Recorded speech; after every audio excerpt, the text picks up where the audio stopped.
Hey Canucks fans, the Vancouver Canucks have defeated the Nashville Predators 3-1 in Nashville, bringing to a close their tough 5-game road trip. Here's what I liked, here's what I didn't like, and here's one other thing. I am Canuck Clay, and this is my Canucks take all in one take. It's Clay's Canucks commentary, my post-game summary on this day, Tuesday, January the 18th. If you're new, here's what you should do. Subscribe now for daily Canucks insight that's positive, timely, and trustworthy. I'll get to all my shout outs to sponsors and members at the very end of this video, so make sure you stick around for that. But let's get right into some things that I observed from this game. Now, admittedly, I was driving home during the first period, but I caught the second and third period, albeit while I was doing double duty. I was on a church Zoom call, but I was able to watch the game and see some highlights. So I think I'm ready to talk about this game. What I liked, let's start with Elias Pettersson. Scores again. So now that's 3 goals in the last 2 games, both Canucks wins, not coincidentally. And not just the goal, which was nice, of course, but he also showed that whole line. But he was dangerous for the entire game. And what you like about that goal is all 3 guys touch the puck. A nice up from Demko to Podkolzin to Höglander. Höglander puts it on net. And then there's one of the replays, which is really nice, where you see kind of Petey's view of a big, wide open space in front of the net, going to the net, and not just tapping the puck in, but rifling it past Riddick. So that was a really nice goal by Pettersson. Nice to see Podkolzin and Höglander get in on the action in terms of points. But also, he could have scored a second one when he ripped it off the crossbar, off a nice feed from Höglander. So overall, a really strong game from Pettersson. Nice to see him. Again, goals in back-to-back games. And a really strong game for that entire line. Podkolzin did that really nice deke in the second period around a Nashville defenseman. And Höglander looked good, actually. A couple days after, there was questions about, even today, I should finish my sentence. There are questions about how well he's been playing or how not well he's been playing on this road trip. Bruce Boudreau today, even earlier, was saying that, if you want to be a 20-goal scorer, you got to be a 20-goal scorer that can play on both ends of the rink. And I think Höglander rose to the challenge. That whole line rose to the challenge. And when you look at possession stats, they dominated. The top 3 possession players for the Canucks today were Höglander, Podkolzin, and Pettersson.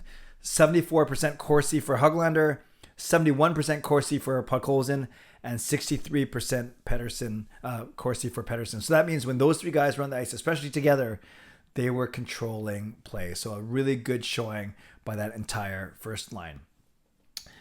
Using that rationale, the second line was really good too. Or actually, if you call them the second line, the first line of Miller, Boeser, and Pearson, they were good as well.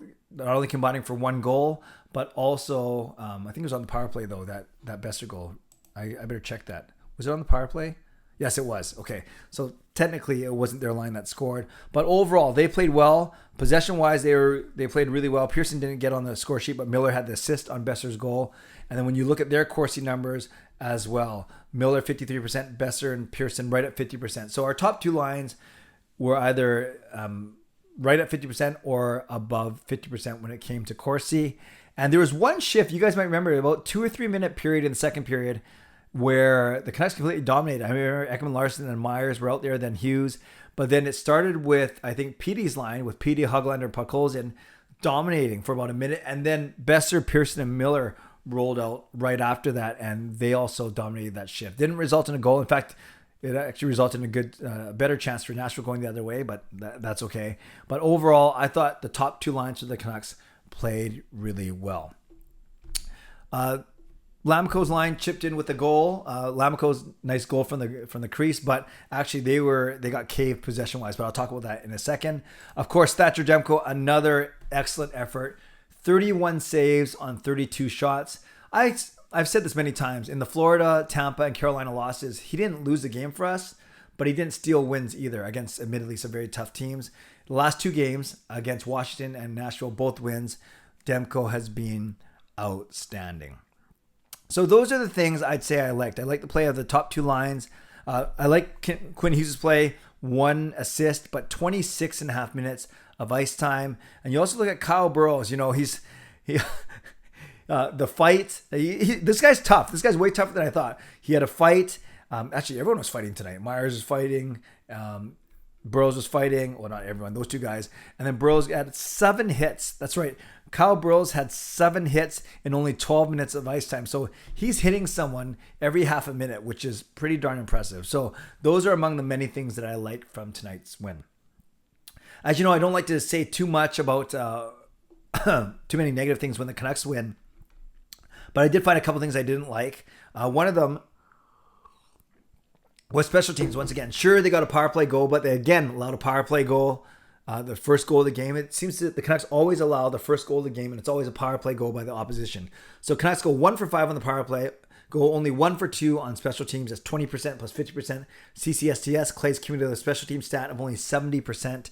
That's simply not good enough. So they allowed a power play goal in each of the 5 games on the road trip and only scored a power play goal in 2 of the 5. So that is one thing. If there's one thing that's going to hold back, limit our chances to make a true push for the playoffs, it's going to be our special team. So that needs to be straightened out. And I guess the only other thing is although they got the goal from Lammikko, I thought that the third line, I guess you'd call it, with Lammikko, Lammikko, Highmore, and Mott, they were not great tonight. And you look at their possession stats, yes, 20% Corsi for Lammikko, 16% Corsi for Mott, and Matthew Highmore, only 7%. He was on the ice for 1 at evens, 1 shot for, and 13 shots against. That is not very good. But aside from that, can't really complain much, even about that. They did their job, so you can't really complain much. The only goal that Nashville scores is on the power play, not even at even strength. One other thing, the Canucks return home. Finally, they're going to play their first game at home since December 14th. That was a win over Columbus. They are coming home. I'm going to the game with my son Sean this Friday night. They're hosting the Florida Panthers once again. So a chance to exact some revenge.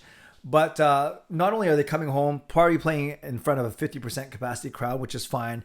But the really interesting thing is the one thing I want to bring up is it's interesting what streaks of momentum does. Imagine if the Canucks won the first 2 of this road trip, then lost the next 3. Then you're like, oh, they're coming home and they've lost ground in the playoff race and they're on a 3-game losing streak and now they got to play the top team in the league. This is going to be tough. However, because they won the last 2 as opposed to won the first 2, now they're coming home on a 2-game win streak as opposed to a 3-game losing streak. And they're still playing against the top team in the league in Florida on Friday. But at least you're coming home saying, hey, we got 4 out of 10 points. Could have been better, but those are 3 tough teams we lost against. We actually played relatively well in those 3 losses. So now we have some momentum going into this game on Friday.